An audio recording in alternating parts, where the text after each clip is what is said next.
You've been told a lot of misinformation. We're going to talk about a little bit of that tonight. Obviously, this is a huge topic. I have other classes on facial media and platforms that, and YouTube that we talk about this, but we're going to hit just the bare minimum surface, but we're going to go digging back in the past so that you can understand the difference between what actually happened and what is actually happening now with this topic. So where did they originate and how? Are shots administered differently now? Why does the route of administration matter? The second most famous sermon is tied to shots. How? Who knows the most famous sermon in all of Christian history? One person in here knows. Who knows the most? Besides, right after. That's why I said the second most famous sermon. Sermon on the Mount, yeah. Everybody knows that. But next, the biggest, most famous sermon ever preached. Cleveland, Tennessee? No? Jane, what is it? Yes. Sinners in the Hands of an Angry God by Jonathan Edwards, the most famous Christian sermon ever preached, arguably, I guess you could say, besides Sermon on the Mount. The most quoted, the most read, the most propagated in all of literature, English literature, American literature, I should say. So the second most famous sermon is tied to shots. How? We will discuss this. Does that interest any of you?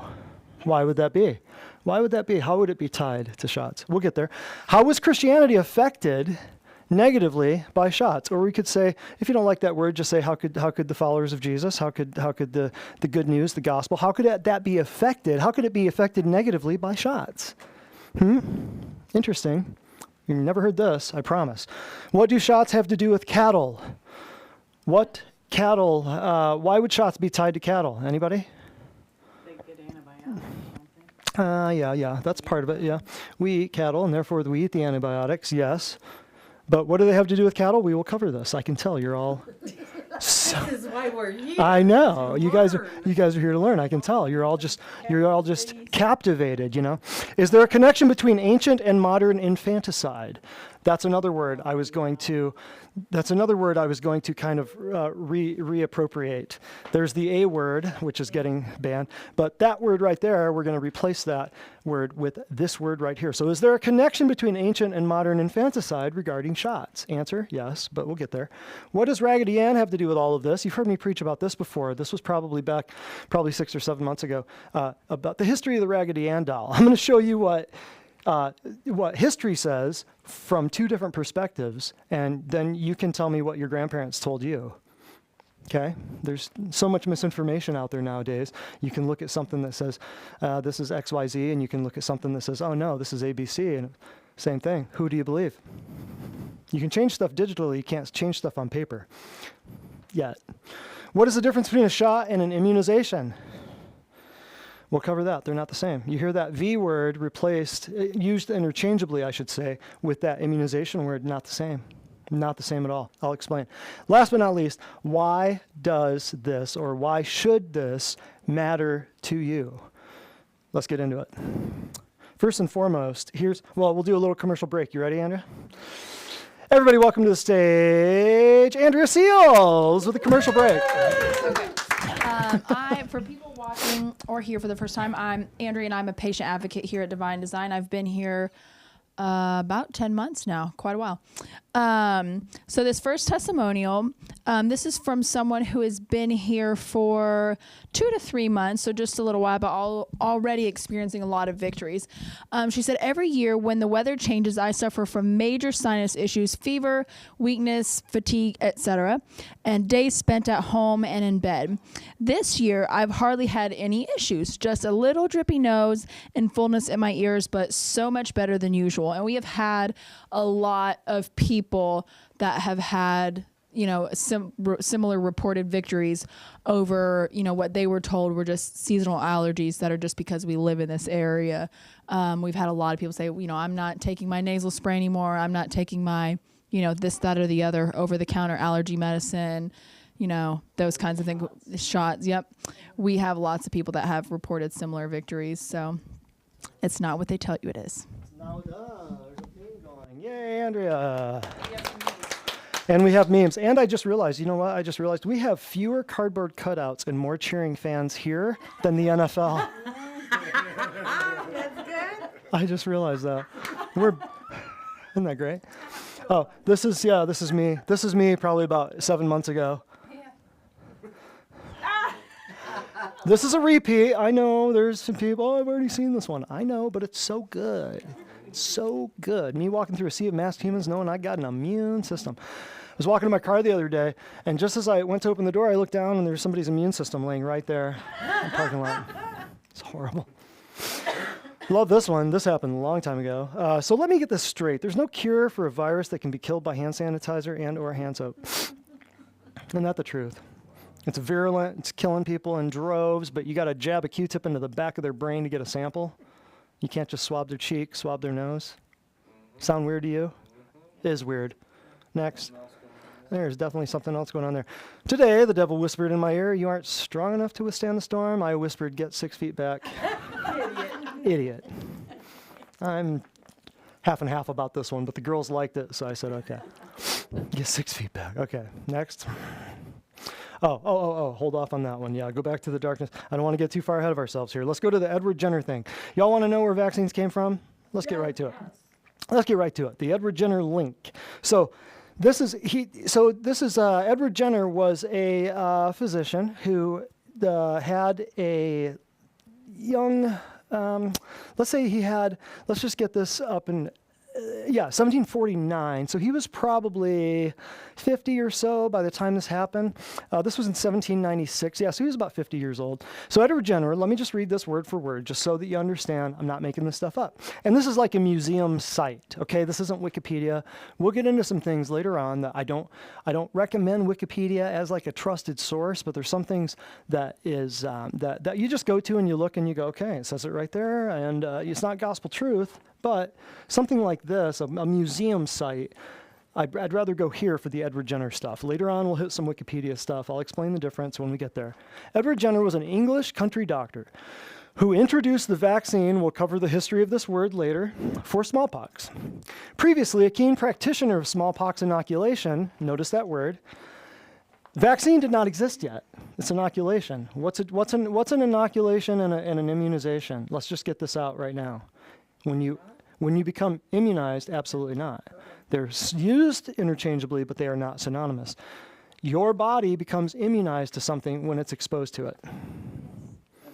Your body becomes V-worded to it when you get shot. Immunization and the V-word, two different things. We'll talk about that a little bit later, but notice the interchange of words there, okay? They're used synonymously. Previously a keen practitioner of smallpox inoculation, Jenner took the principle a stage further by inducing immunity against this killer disease via exposure to a harmless related disease named cowpox. His technique provided safer and more reliable protection than traditional inoculation. Working in an agricultural community, basically Jenner knew of country folklore that milkmaids never got smallpox. Or milkmaids never got smallpox. You always hear the term like the complexion of a milkmaid. That's where that comes from. They were known for their relatively flawless complexions, which were unmarked by smallpox scarring. However, they inevitably caught smallpox through their close work with cowpox, through their close work with cows. So the idea, they get cowpox, they noticed that the milkmaids who worked on these cattle never got smallpox. They said, well, it must be because maybe they got cowpox and now they can't get smallpox. Jenner speculated that a bout of cowpox produced immunity against smallpox and even encountered locals who claimed to have deliberately infected themselves to provoke such a response. See, this doesn't make bad sense, right? If I can get this small disease, this kind of innocuous or kind of benign disease and avoid this killer, this is making some sense, you know? All right, as a forward-thinking doctor who liked to experiment, Jenner wanted to prove his theory. In 1796, he inserted pus taken from Sarah Nelms, 1796, a milkmaid with cowpox, into a cut, notice what this says, into a cut made in the arm of a local boy. Your doctors don't know this. Your pediatricians don't know this. Named James Phipps. Several days later, Jenner exposed the boy to smallpox. He was found to be immune. This was a big deal. Jenner called this new method vaccination after the Latin word for cow, vacca. No kidding. This is where vaccination comes from. Is there something to do with how is this tied to cattle? We'll get there. But Jenner had no explanation for why this method worked. No one could see the virus with the microscopes at the time. Remember, this is 1796. We didn't have fancy electron microscopes or even, dark field microscopes, and nothing like that. No one could see the virus, so he submitted a paper to the Royal Society the following year. It was met with some interest, but further proof was requested. Jenner proceeded to vaccinate and monitor several more children, including his own son, right? So Abraham and Isaac, I don't know, you think about it. The full results of his study were published in 1798, but his apparent discovery was met with much opposition and even ridicule, as is often the case in medicine. You're guilty until proven innocent a lot of times. In time, the value of his vaccine was recognized, but as many poorer communities had limited access to medical treatment, it was several decades before its full benefits were realized. In 1853, 30 years after Jenner's death, smallpox vaccination was made compulsory. What does compulsory mean?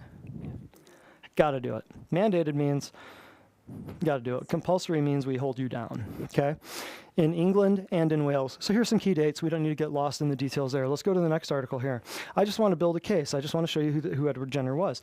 So he even did it on his own son. Depends on how you look at that as to whether it's a good thing or a bad thing. Edward Jenner's ivory vaccination points. Now look at this. This is a vaccination point. What this is not is a hypodermic needle. Note that, okay? And I'll read the thing here. This is very small. It says vaccine points. Oh, you blew it up. Yeah, just scroll down. Vaccine points prepared by Edward Jenner, 1821. One has been missing since 1977. That's interesting. Yeah, ivory points were used to give smallpox vaccinations. These ivory points were used and prepared. This is the museum website, so they have these on display, apparently. Prepared by the pioneer of smallpox vaccination himself, Edward Jenner. They measure 25 mils in length. Jenner successfully tested the idea that an attack of cowpox, a milder form of smallpox, gave immunity. The vaccine was the lymph material from a pustule of a person already vaccinated with cowpox. So that means they already caught cowpox, they got a pustule. You scrape that, you put it in somebody else's skin, right? And they don't get smallpox. Pustules are skin blisters filled with pus that appear approximately 5 to 8 days after vaccination. This is known as arm-to-arm vaccination. I want you to read that last sentence. The points were rubbed, scratched on, or inserted into a cut in the skin. They were not injecting it directly into your intramuscular or blood supply. Do you understand that? Understand that. No one, you cannot argue with this. Your pediatrician does not know this. Your pediatrician does not know this. Your doctors do not know this. Let's go to the next Edward Jenner slide.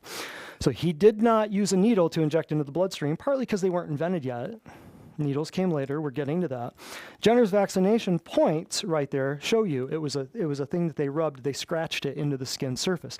What's in the skin that protects you from foreign invaders? Anybody?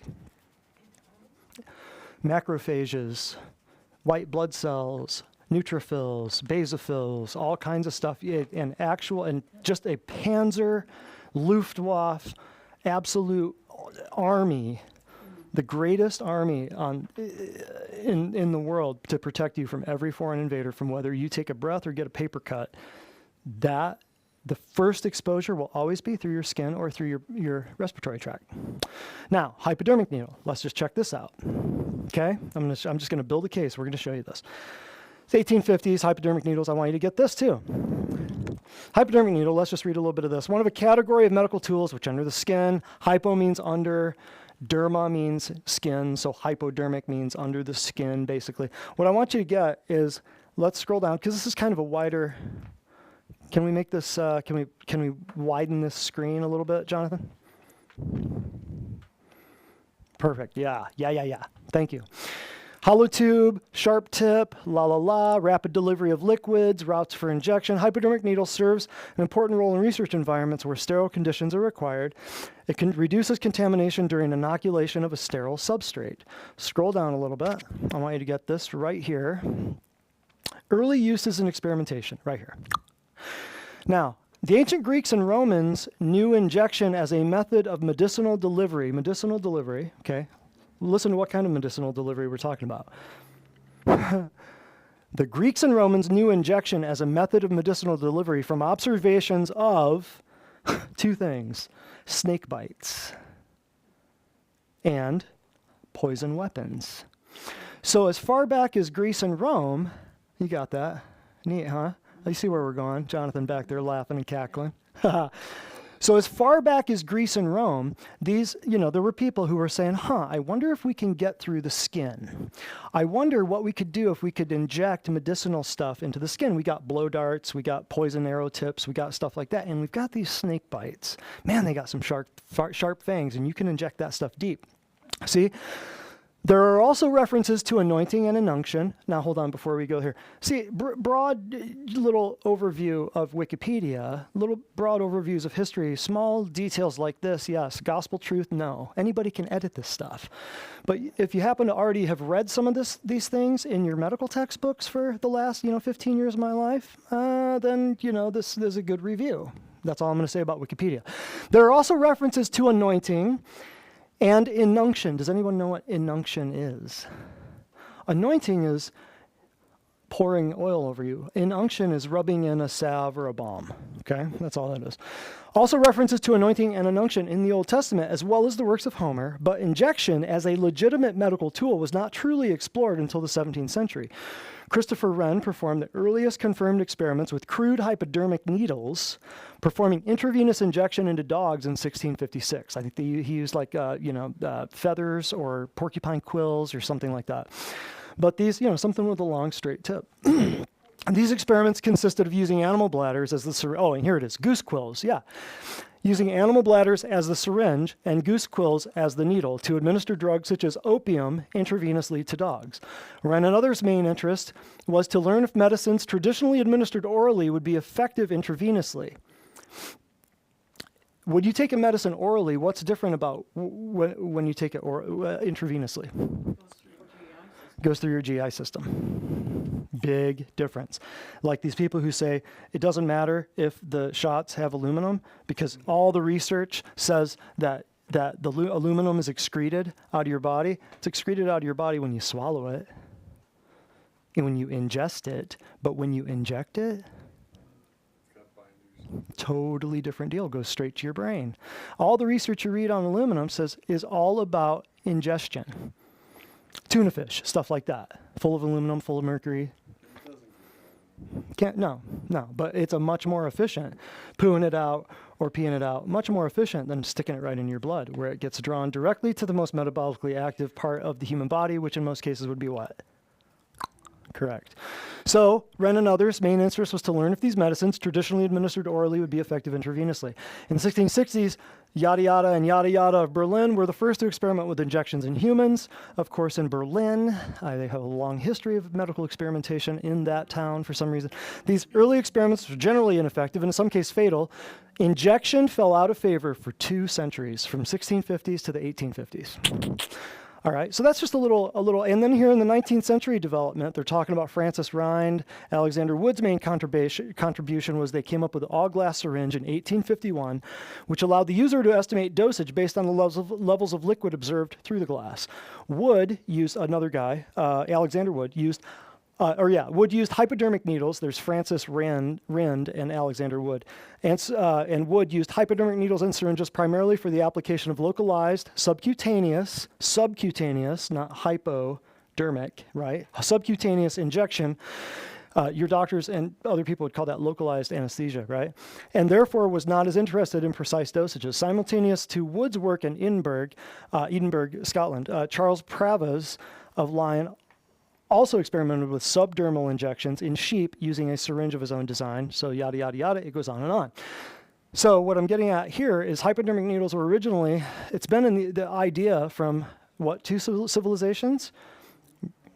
Roman and Greek, right? Which were the epitome of, polytheistic, beliefs. And they had noticed poison weapons were able to deliver a fatal dose, and snake fangs. See where I'm going with this, right? Now, well, and we'll get there. We'll tie it all together with a couple of classes back. But ancient Greeks and Romans knew injection as a method of medicinal delivery from observations of snake bites, poison weapons. Does that sound like that's the healthcare you want? Something based on snake bites and poison weapons. Let's go into the pharmakia. We're going to review some of the stuff that we hit with the pharmakia class that was back in a few weeks ago. Just want to review this bowl of Hygeia. This is the worldwide symbol of pharmacists, okay? And this is the, who's Hygeia? Hygeia comes from Greek mythology. Mythology, once again, going back to Greek and Roman polytheistic pagan religions, right? And we covered this in the pharmakia class. If you would like to go back and get a history lesson, pharmakia part 1, because brother, this is going to be a multi-series class.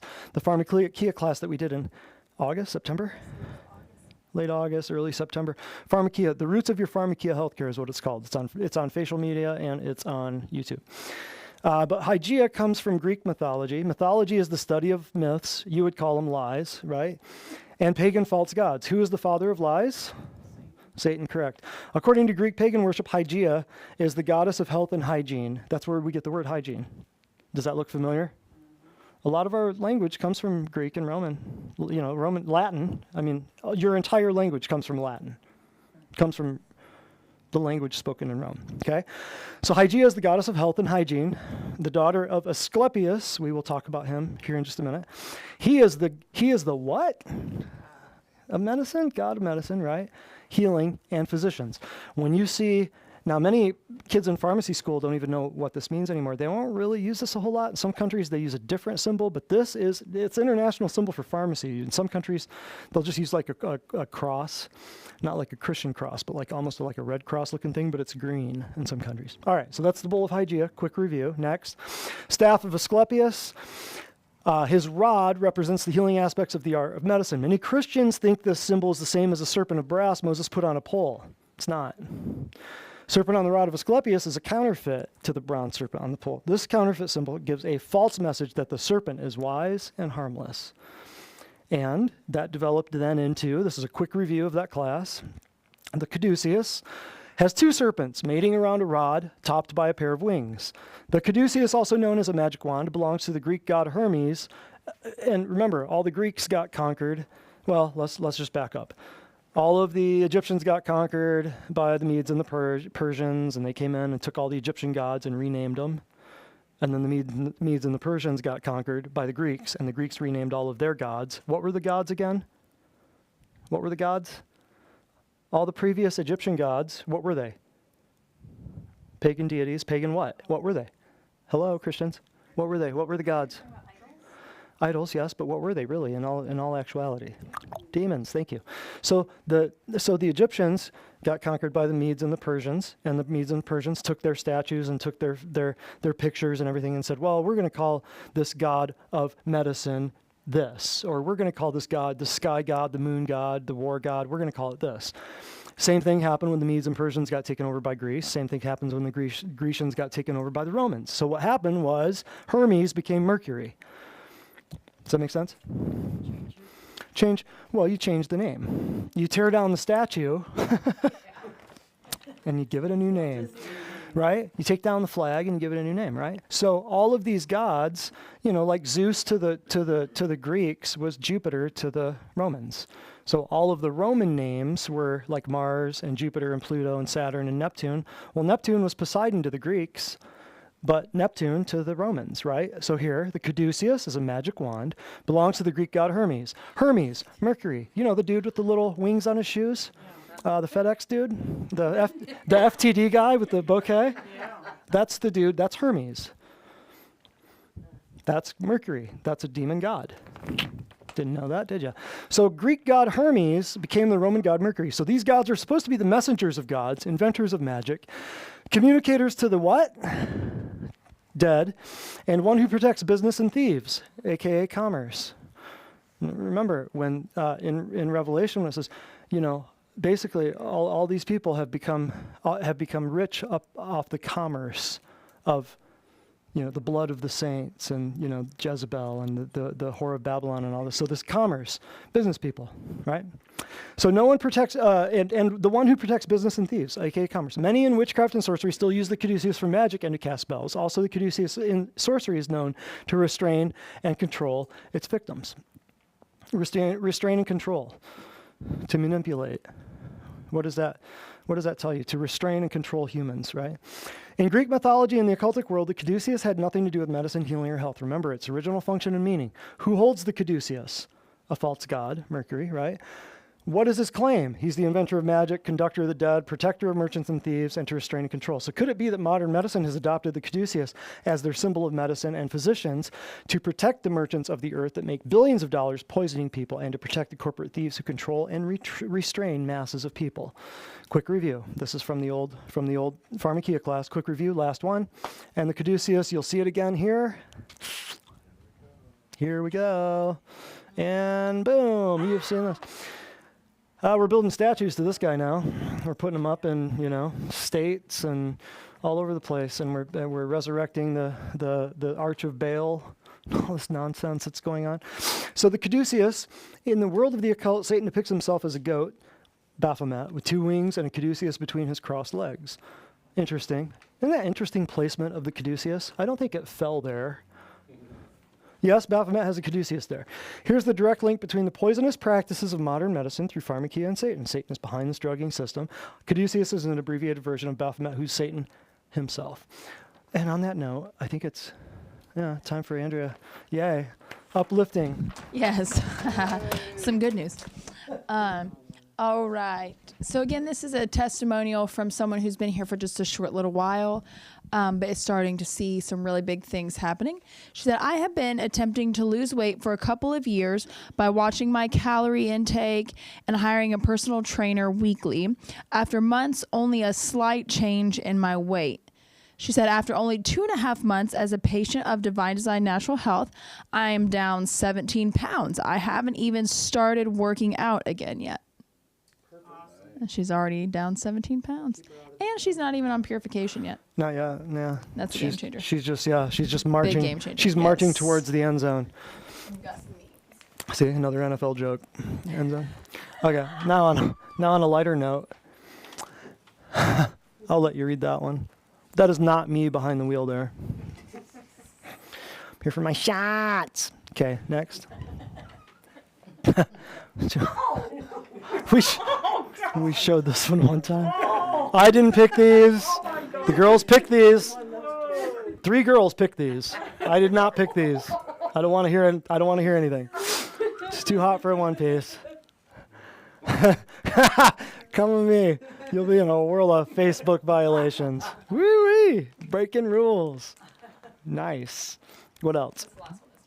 Perfect. All right. So on a lighter note, now you see a little bit of the history of some of these symbols and everything. And so that the aspect of the hypodermic needles, the snakes, this and that. Now, sinners in the hands of an angry God. See, here's a perfect example. Let's use Wikipedia for this one because it's very famous and a lot of people would probably read this. How many of you in here have ever heard this, read this, know about this? One person? Jane? And Ryan. So sinners in the hands of an angry God, it's a sermon, and I'm just going to read this. Christian theologian Jonathan Edwards, not the comedian Jonathan Edwards, preached to his congregation in Northampton, Massachusetts, to profound effect. And again on July 8, 1741, so this is now, we're going backwards, okay? Because remember, the hypodermic needle is what we talked about before. That was 1850-ish. Hypodermic needle, the beginning of allergies in human beings, the beginning of all of these, you're putting stuff into the blood. I've said this a million times in other classes. Allergies never appeared until we had a hypodermic needle to put it past the skin and the body's main defenses of the gastrointestinal and the respiratory tract and the skin. So now you're putting it right into the blood. The body has no way of fighting that off. And the body has no way, there's no immune, now it's in the blood. Now you got to deal with it. If you know somebody with allergies, that's where it came from. Just period, FYI. Okay, so this is 1741. So now we're going back 100 years. Okay, we're not going chronologically here. But sinners in the hands of an angry God, I just want you to see this. The preaching of the sermon was the catalyst for the first Great Awakening. This is huge. We'll do that later. Like Edwards' other works, it combines vivid imagery of hell with observations of the world and citations of the scripture. It's Edwards' most famous written work, a fitting representation of his preaching style, and is widely studied by Christians, historians, providing a glimpse into theology of the first Great Awakening back in the 1730s. So this is nearing Revolutionary War period, okay? Typical sermon of the Great Awakening, emphasizing the teaching that hell is real, a place that actually exists. You don't hear that too much anymore. Edwards hoped that the imagery and language of his sermon would awaken audiences to the horrific reality of hell that awaits them should they continue living without calling on Christ to be saved. This guy, nowadays, if he preached it, most Christians wouldn't dig him. They'd kick him out. Probably. Well, most Christians would kick Jesus out of church nowadays. I hate to say it. The underlying point is that God has given humans a chance to confess their sins. So Edwards said that it's the mere will of God that keeps wicked men from the depths of hell. This act of restraint has given humans a chance to believe and trust in Christ. So scroll down here. I think the only thing we really need to cover here is, here are some of the 10, big considerations of it. It's like if you printed the whole thing out on 8.5 by 11, I think it's like 10 pages. It's a quick read. But when I first got back into church, at the end of college or whatever, you can go to the Christian bookstore and probably find this in a paperback for like $1.99 in a clearance rack. And so I had read about this and said, wow, this is that famous sermon. I need to hear this. You can probably go to YouTube and listen to somebody read it. I would highly recommend that. So it's only about 10 pages. And this monument in Enfield, Connecticut, commemorating the location where the sermon was preached, it says right here, this boulder marks the place where stood the second meeting house of the First Church of Christ in Enfield, built in 1704 and used for worship until 1775. In this meeting house on July 8th, during the revival known as the Great Awakening, Jonathan Edwards preached his celebrated sermon, Sinners in the Hands of an Angry God. Famous sermon. You guys should read this. This is a classic of American literature. You all need to check it out. So scroll down here. I think that's really all that we need to, and it's all biblical, scriptural stuff. It all lines up. In the final section, right here, Edwards was interrupted. It's very famous because people say that, and if you listen to Charles Spurgeon talk about it, they all quote it. Listen to, Wigglesworth, Smith, he quotes it. Albert Finney, John G. Lake. They all go back to listen to Benny Hinn talk about it. They all go back to mention and cite this sermon. Because what happened was it caused such a stir, and it basically caused a revival, caused the first Great Awakening, that people were saying that they could feel the fires of hell under the church. There were so many people in attendance. I guess it was about 500 people got saved or so, and they could feel, the conviction. So Edwards was interrupted many times during the sermon by people moaning and crying out, "What shall I do to be saved?" So although the sermon received criticism, surprise, surprise, Edwards' words have endured and are still read to this day. Awesome. Isn't that great? 1700s, in the mid-1700s, one sermon, most famous sermon besides Sermon on the Mount. Find another sermon that's quoted more than this. Find another sermon that's quoted in the literature and mentioned by the generals of God's army more than this. Guarantee you've got somebody in your family that went to seminary school, guarantee you got somebody who's a preacher, ask him, hey, Jonathan Edwards, Sinners in the Hands of an Angry God? They'll know, guaranteed. How do I know it? It's just a famous sermon. Edwards' sermon continues to be a leading example of a first Great Awakening sermon and is still used in religious and academic studies. And then there's critical perspectives where everybody says he got it wrong, of course. But the big point is that Jonathan Edwards was a general in a time when we weren't even a country yet. Now, how did he die? Well, I'm glad you asked. Let's check this out. And this is the 10-page PDF of it. You can find it online, you could download it, you should read this. Now, it wouldn't be popular in the Greasy Grace places that a lot of people attend, but it's biblical nonetheless. I hate to say it. So I just wanted to show you, and you can scroll down, and it's not real wordy, it's not real crazy. It's not horrible. It's like 10 pages. I printed it out. I think I have it at the front desk. If you want a PDF copy of it or whatever, we can email it to you. Next one, let's check. I just wanted to show you that it's actually a sermon and it's actually there. So Jonathan Edwards' death. How did he die? Let me see. Yeah, wouldn't this be interesting? So remember some of the things we were going to talk about that we covered. Shots aren't what you think they are. We'll cover more of that. Where'd they originate? We talked about that. Are they administered differently now? Yes. The second most famous sermon is tied to shots. How? Well, how was Christianity affected negatively by shots? Here we go. How Jonathan Edwards died. On March 22nd, Jonathan Edwards died. Princeton, New Jersey. Complications that set in after a what? A shot. It's a surprising turn of events, right when Edwards thought he was starting an exciting new phase of his life's work. Interesting. If I was bad Mr. Hornhead and this dude was preaching a fiery sermon a few years earlier that set the whole East Coast on fire in the First Great Awakening, what would I do? Wouldn't you take him down? He'd moved to Princeton a few months before to assume the presidency of the college, had been formally installed as president just weeks prior to his death. His wife, Sarah, hadn't even moved the whole household from Massachusetts yet. Two of his grown daughters already lived in Princeton, helped care for him. There's an ancient Christian tradition of reflection on Ars Bene Moriendi, the art of dying well. It was stern stuff, nourished by constant attention to Scripture and shaped with a keen eye on God's Word and the world around him.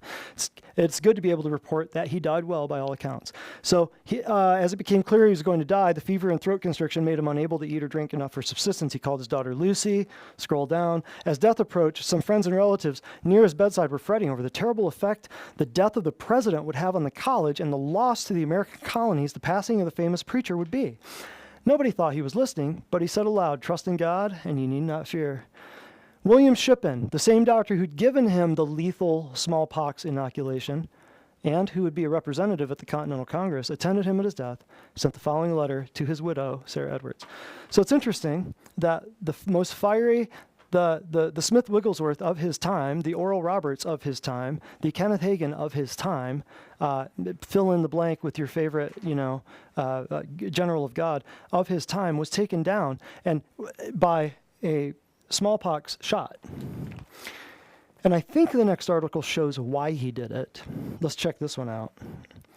I think this one shows why he did it. So, and I picked a couple articles just so you could see. This isn't an anti-vax website. It's not a pro-vax website. It's just a historical, how did this guy die? So the great 18th century New England preacher passed. He's most remembered for Sinners in the Hands of an Angry God. High school history books linked him to the Great Awakening, the revival that swept the 13 colonies during the 40s. If this wouldn't have happened, and if it wouldn't have swept the 13 colonies, might we not have had the Declaration of Independence think about this. It's massive. Unfortunately, his sermon did not end with fire, but that part is rarely assigned reading for students, and Edwards was more of a theologian plumbing the murky depths of divine mysteries. He embraced the new science of his day, especially new techniques being used to combat diseases. When smallpox, here it is, swept into Princeton during the winter of 57-58, the local college's newly minted president got a shot from a reputable doctor. 37 days later, he was dead. So basically, we won't peel through all this, but basically his congregants were saying, absolutely not. We're not getting this inoculation or anything. Because remember, Edward Jenner didn't happen until 1796. So we had another few years to go before it was, determined how to exactly do this, right? So Edward Jenner was 1796. This was 1758. So Jonathan Edwards had just lit up the East Coast on the First Great Awakening, and he gets taken down because his congregants were saying, nope, don't want it. And he said, I'll be the first one. So he did it, and he paid for it, unfortunately. I hate to say this.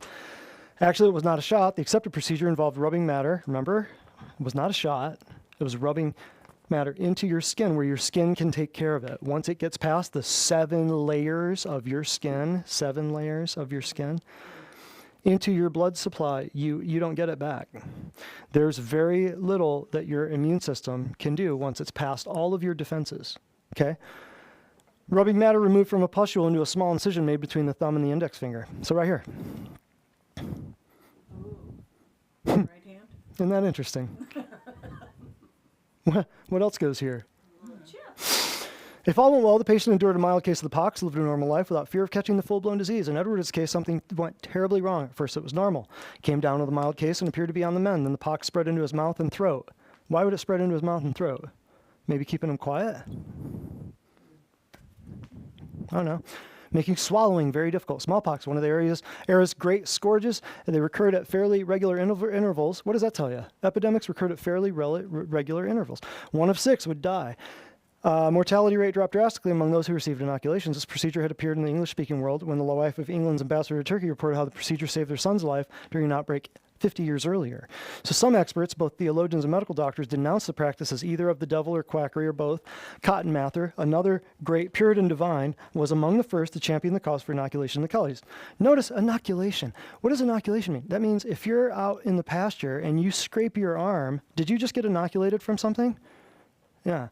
What are we doing when we That's natural. That's natural, what we call natural immunity. You have two types of immunity. Natural immunity, what's the other one? Artificial immunity. Do you like natural food or you like artificial food? See? So I think that's, let's scroll down, let's see what the rest of this is here. Failed from another infection contracted during inoculation, general fatigue. Spent decades since his ordination in 1727, constantly preaching, lecturing, researching, and writing. They called him in September of 1758, right before he died. Edwards responded that he wouldn't accept being president. He pleaded financial needs, blah, blah, blah. I think that's it. Yeah. So last but not least, as far as, is that the last Jonathan Edwards one? Yep. So now let's go to, okay, so let's understand what did vacca come from? Vaccination came from the Latin word vacca, means cow, right? Because cowpox inoculated into a person kept them from catching smallpox. That concept makes a lot of sense. But when you go to certain medical doctors' offices and things like that, and you get inoculated for or I shouldn't say inoculated, you get shot for 3 diseases at the same time, how would that ever occur in nature? You're getting a mumps, a measles, and a rubella all at once. So artificial, it reeks. There's nothing natural about that. And why do we put the M and the M and the R together the way that we do? I don't know. Good question. I'm still looking into it. I'm going to figure out why the D, the P, and the T go together and why the M, and the R go together. Let's check out this next slide here. Because there is a connection between ancient and modern infanticide, and here it is. What kind of critter was Molech? What kind of critter was Molech? You remember who Molech was? Anybody? Ancient Canaanite god of... They would pass babies through the fire, correct? If you don't know this, look it up. Hillary Clinton talked about it in her emails. In where? Book of Ruth. The Moabites, yes. It's everywhere. It's everywhere throughout the whole Old Testament. All the Canaanites were, the walls of Jericho were built on the skeletons of babies. God hated that. 6 things there are that, God detests 7 things. What is it? How does that scripture go? Shedding of innocent blood. So check this out. So the root of vacca is cow. The root of the V word is vacca, means cow in Latin, right? What kind of critter was Molech? Big old bull. So we're still sacrificing children to Molech on the altar of convenience out of the fear of a disease that they will likely never have, right? Yeah. They will likely never have, your kid likely will never have Hep B. Unless he's hanging out with hookers and doing intravenous drugs. But if he's born doing that, you got bigger problems than not getting the right shot. You follow me? Yeah. Can I get an amen on that one, please? Whew. So, the leading cause of death worldwide, what is it? I covered it a couple classes ago. What's the leading, you already know. Leading cause of death worldwide, what is it? Anybody? The A word, yep. Infanticide is the leading cause of death. So let me get this straight, and then I'll get out of town, and I'll let Andrea come up here. So let me get this straight. So the same people in the media and in the government and in healthcare who want you to wear a mask and get a shot to save your life are the same people who are funding Planned Parenthood and destroying your children. You're welcome. Here comes Andrea. Yay! All right. So this testimonial is from somebody who is in the room and again has been a patient here for a short little while, not quite finished their first phase of care. This person says, I walked, in quotations, in being held up by my husband because I was so dizzy. My body was numb on the left side. My muscles were collapsing and severe pain behind my eyes. I walked on my own out of the office with no dizziness, no numbness, and no eye pain. And that was within one visit, I believe, an acute visit. So, yes. I love it. Lots can happen in 15 minutes. Did we find the Brady Bunch thing? Y'all know, we don't need to play it. Y'all remember the Brady Bunch episode where they had the measles party? No, where Marsha, and Jan and Cindy, they all get the measles, and then everybody in the whole house gets the measles. All the kids get the measles.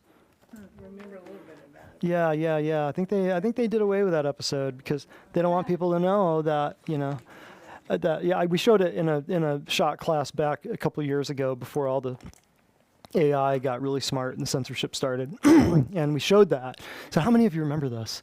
And they had the measles party where everybody got infected, or they got self-inoculated, right? They didn't get shot, they got inoculated, or they acquired natural immunity through being around other kids. Let me ask you this. Is there any evidence out there that by having the measles naturally, and the mumps naturally, and rubella naturally, and diphtheria and tetanus and all this other stuff, is there evidence that by your immune system getting boosted by exposure to all of these pathogens, is there evidence that that will keep you from getting worse diseases such as cancers?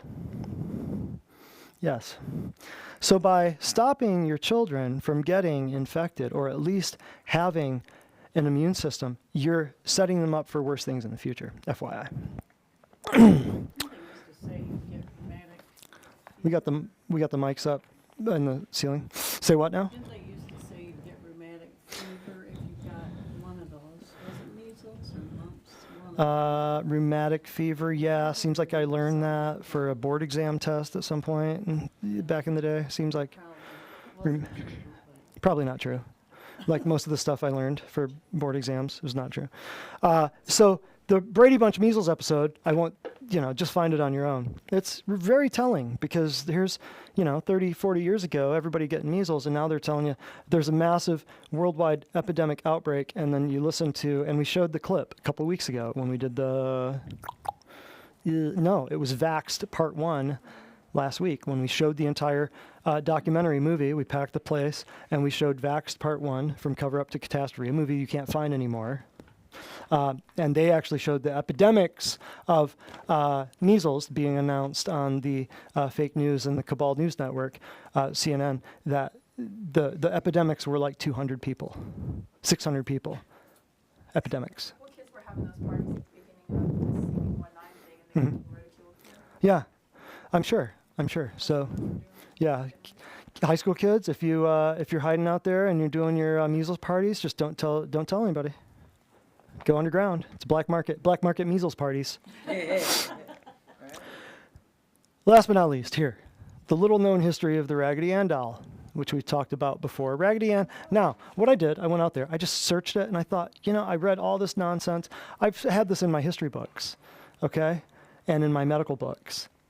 It was right there.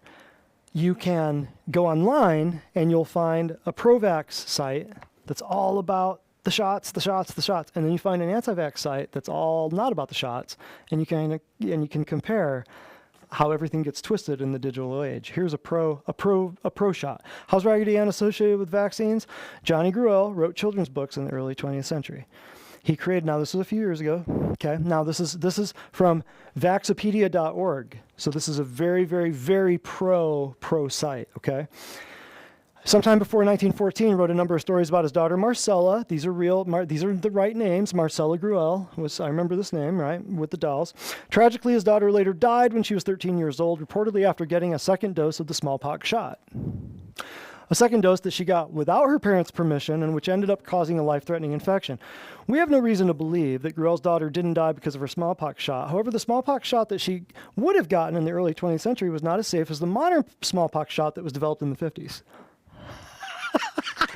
I mean, it was safer 100 years, 50 years ago. In 1914, it was safer than it would have been in 1950. That's pretty implicating, isn't it? Isn't that crazy? See, so this is a very, very, very pro site. Understand, anything in digital you can change, man. That's why I'm buying books like they're going out of style, because they kind of are. In the early 20th century, when we were still having outbreaks of smallpox in the U.S., well before we had the FDA or the CDC or other organizations monitoring shot safety, contaminated batches of the smallpox shot could cause all this stuff. Well, if it did back then, couldn't it do it right now? And some of those were contaminated on purpose, by the way. And they did it, and they knew it. And they knew it. It's not true, however, that he created the Raggedy Ann doll and stories in response to his daughter's death. Well, they sound pretty sure of themselves. So those kinds of tragedies from contaminated vaccines did lead to the passage of the Biologics Control Act and Pure Food and Drug Act. Okay, so let's go to the next one. So that was a pro site. Let's look at the other one. Is this on? Or can you turn that on? So Raggedy Ann, the story behind her. Now this is a very pro-science, pro-logic site. Toy, 95 years, closely tied to a smallpox vaccine, anti-vaccine movement. Marcel Gruel, in 15, at the tender age of 13, was given the vaccine at school without her parents' consent. During this time period, many who were given the smallpox shot didn't survive the procedure. So remember, the last site just said, yeah, it was a lot safer back in 1915 than it was in 1950. That doesn't make sense. The wound that was created by the smallpox shot would become infected. With sanitation being low at this point in our history, the victims of this barbaric procedure would die from infection. You're seeing all kinds of stuff out there that says this is going to save your life, but back then, increased sanitation was what was helping people out. I'll show you the history books. Let's go back and look at the humble beginnings of this doll that's still popular today. Marcella went up to her grandmother's attic one day when she was visiting. She found an old faceless rag doll. She took it down to her father, asked him if she could have it. He put two black eyes and the triangle nose on his face that we still see today. When Mr. Gruel's only child came down sick after getting the shot, she was bedridden. He'd entertain her with stories about Raggedy Ann. Shortly before she died, her muscles became limp, like a rag doll. After Marcella's death, Raggedy Ann became a symbol for the anti-vaccine movement. I heard this when I was a kid. I read this in my books. You got one site saying it's fake, another site saying it's true. You tell me. Would you go to find that? I have it in my books. Say what now? Would you go to find that? Where did you find that at? Just a simple Google.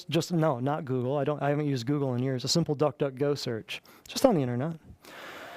But I've got medical textbooks that have the actual story right in it, saying, yeah, it was a vaccine.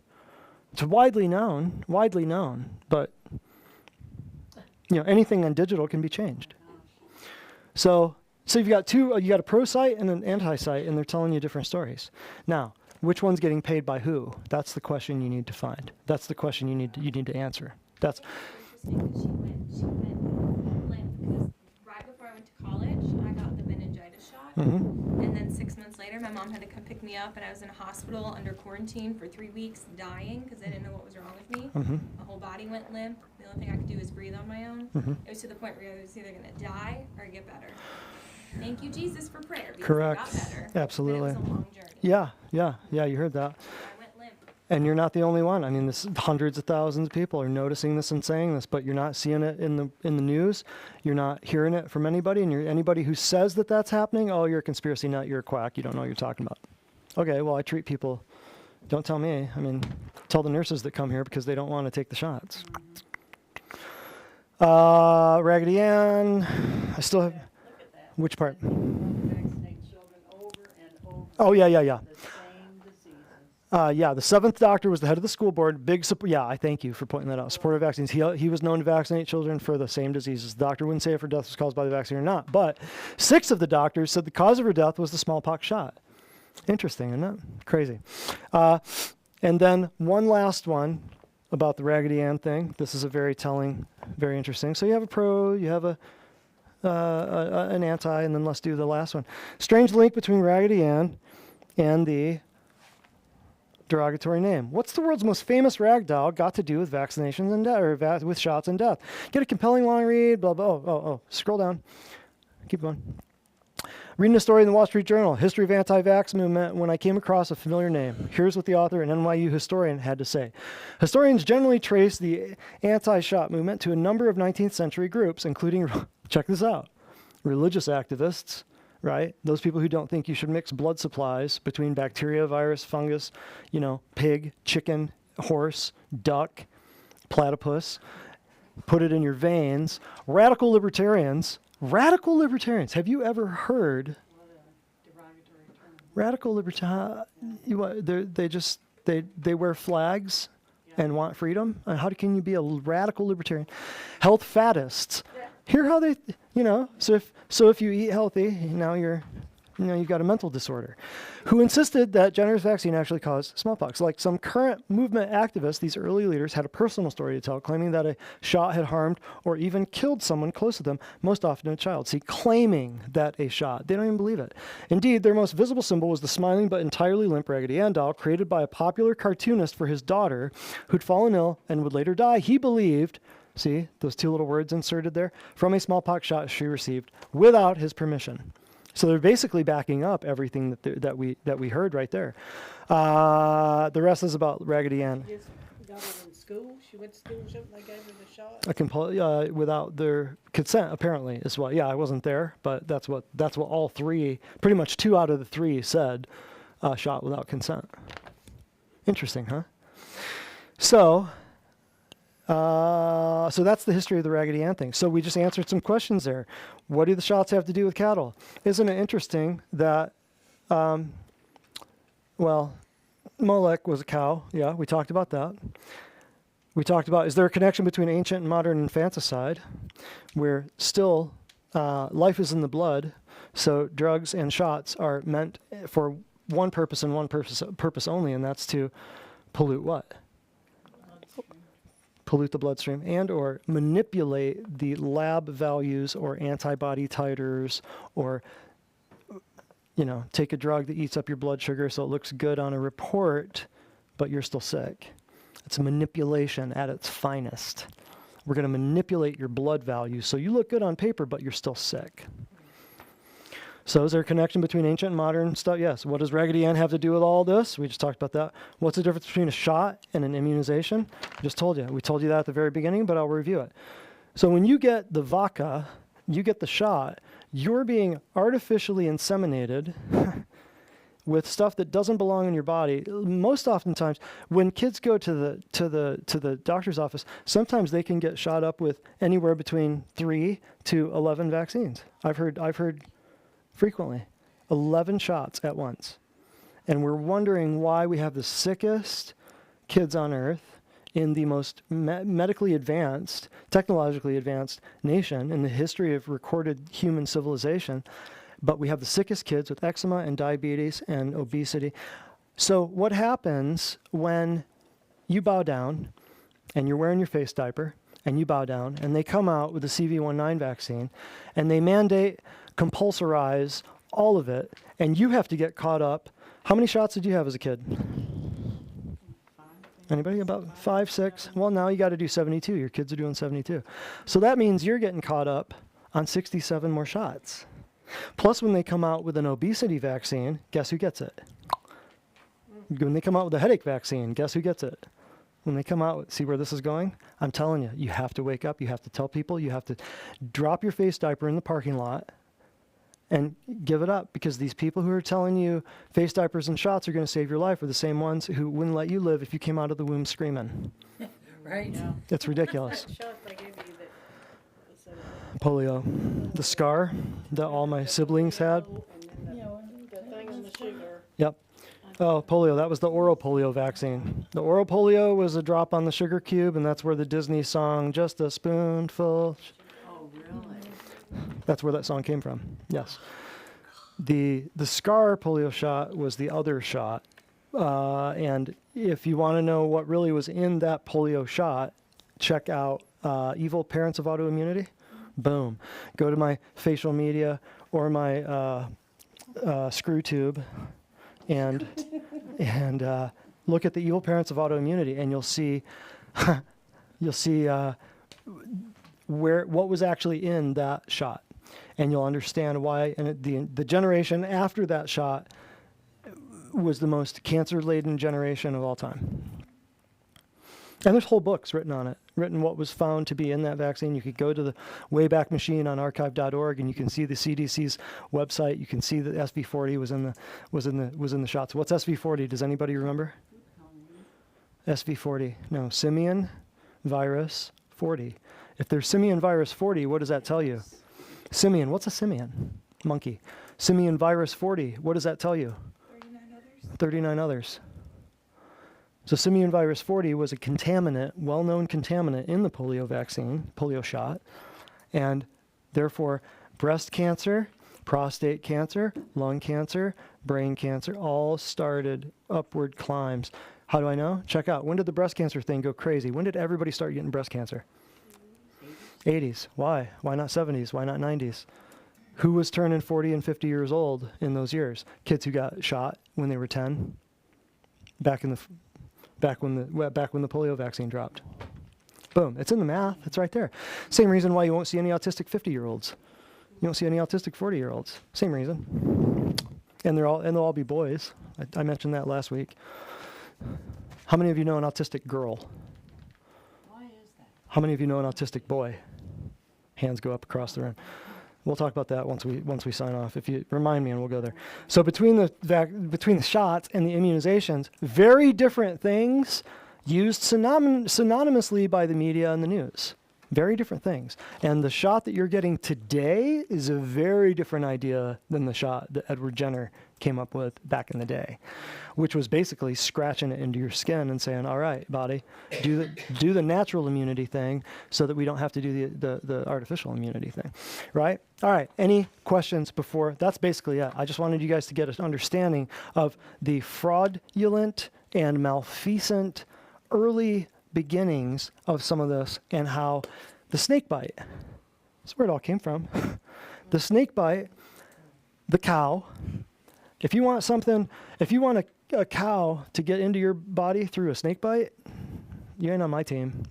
But if you want people who will guard and defend your health and you and your family and everyone else involved, we are building a community of people here who help each other, who cheer each other on, high fives, who help you and anything else that may be coming later in your family, right? And your cats and your dogs and your kids and your grandkids. So if you want to be on board with a practitioner who aligns with your values, understand this. What's coming down the pike is something that has to be stood up against. You cannot ever just be given liberty. It must be taken. Yeah. Nobody's ever going to just go, yep, be free. You have to take your freedom. I'm serious. So, any questions? Yes, ma'am. Rose. Yes. Do we need a microphone, or we got the speakers or the microphones in the? You got it? Either way. Yeah, Rose. Yes. Question. We've had 2 people at work that have been tested positive for the virus, coronavirus or CV, whatever you call it. But they have no symptoms. They're not sick. So how is that possible? I would think if you had the virus, you would be... They tested positive, but they're not sick? Yeah. Plenty of ways. They were around somebody. Their body built up some antibodies in the blood, enough to be polymerase chain reaction amplified for them to find it on a test. They weren't sick. They don't have any symptoms. You know how many times you've probably had measles, mumps, rubella, diphtheria, pertussis, typhoid, all kinds of stuff that you never knew about? That cold you had 6 months ago, maybe it wasn't a cold. It might have been something horrible that your body is so bad to the bone, it levels that thing and all you get's a runny nose. You'll never know. Yeah, you'll never know.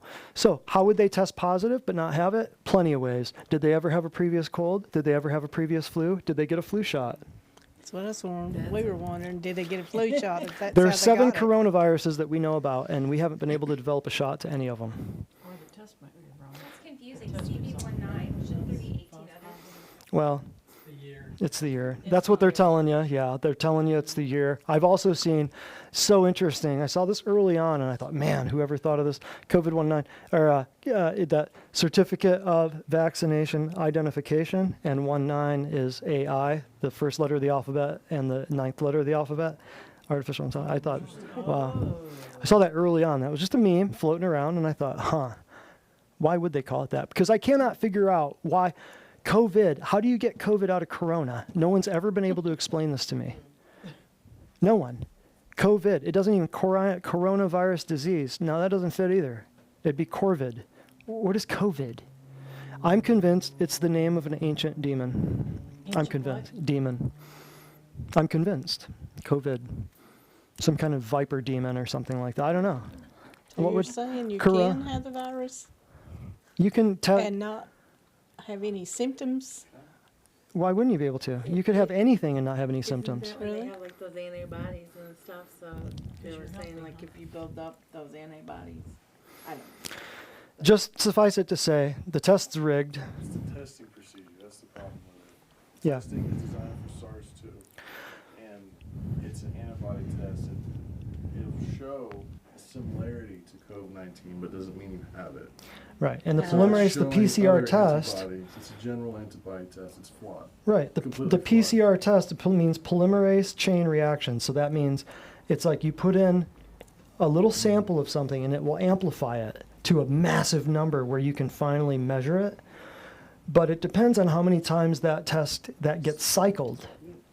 So if you cycle it 20 times and another state cycles it 100 times, The guy who made the test said that you can, Yeah. depending on how many times you cycle it, you can pick if you get a positive or a negative. He said it was Right. never meant to be designed as a diagnostic. correct, right. So the thing about the test, correct. So the thing about the test is, I mean, think about this. This is the first, you're not seeing bodies in the streets. You're not seeing hospitals cracked wide open.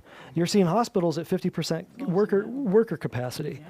And then they say the hospital slammed. Well, that's because you got 50% of the people there that were supposed to be there.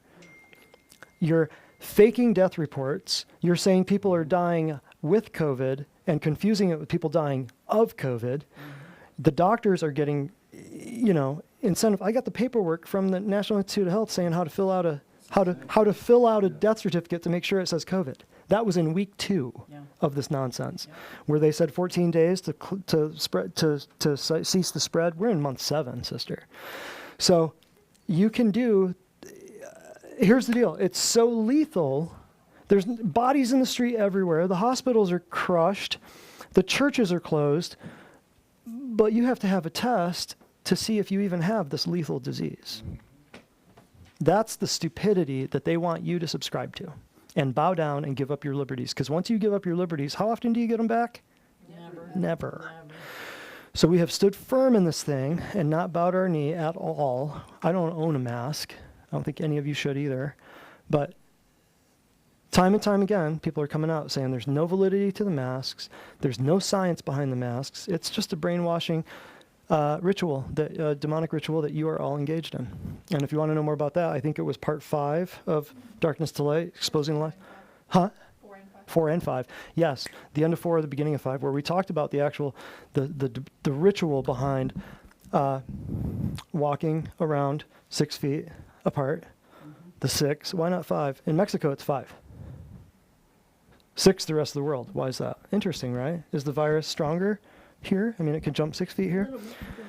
So the thing is, you have, you're walking around choreographed, you're wearing a mask, you're in a ritual.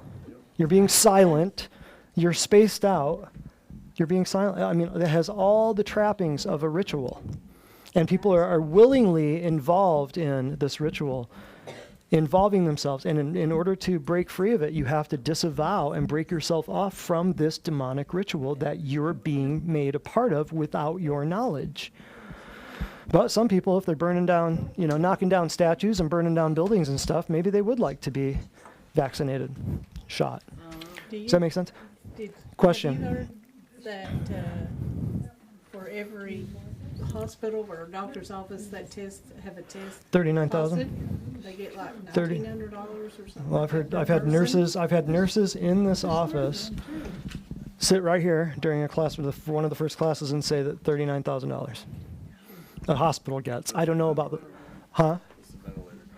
Oh yeah, 39 grand for, it's the same thing as the polio deal. When you understand what happened with the polio shots, the polio epidemic back in the day, you just replace the iron lungs with the respirators. You just replace the $1 with the $39,000, the incentive to diagnose it. You say everybody back then, polio, everybody who had any type of dyspnea or breathing difficulty, cold, flu, whatever, it was polio. Then you remove the financial incentive, and then you drop the vaccine, and as soon as you do that, the cases go away because nobody's getting financially incentivized to drop a diagnosis, and then what gets the credit? The vaccine. In the meantime, what was in the vaccine? What did we just talk about? What was in it? So did you just become a lifelong dependent on the same system that said was saving your life? Now multiply that, take that for every shot, do the same thing with every drug. There you have it. Every drug. Every drug. Does it make sense? Are you happy about it? That's what your premiums go toward. And if you want to know more about that, next week, next Monday, how much is your life worth? We're going to talk about your premiums, your deductibles, your co-pays, your prescription costs, all that nonsense, ways to get around it, things that you don't have to do that's being pulled out of your paycheck before you even get taxed on it. You think you're getting a deal, But you get your premiums, and you still have to drop a $10K deductible in order to get, welcome to the good old boys club, and get the product that you paid for with your premiums, but you can't use it until you pay your deductible. I mean, that's just insanity. People sell this crap. It's unbelievable. Sorry, I just pissed off a few insurance guys, but whatever. What do we got? Anything else? Questions, comments, thoughts, ideas? We'll give away some free stuff. Yes. Oh, is that the? Ooh, the drawing. Rose Dawn, look at you. Sit right here in the front. Ask a question. Get something in reward. Rewards. All right. What else we got? We're giving. Oh, that's for the end. All right. Any other questions before we sign off? And then we'll do a little debriefing, and then we'll do the wheel. Anything else? Questions? Signing off. Dr. Brett Spradlin, Divine Design. Next week, how much is your life worth? We're going to have a panel discussion, right? A couple families, at least 2, perhaps 3 families. We'll have a little panel discussion, and we'll talk about how you can get away from your insurance plan and maybe put something back into your body that will help rebuild your body instead of building a penthouse suite for some executive for Blue Cross Blue Shield. How's that sound? Sounds good. All right, we'll see you next week. Dr. Brett Spradlin, Divine Design Natural Health, signing off. Thank you very much.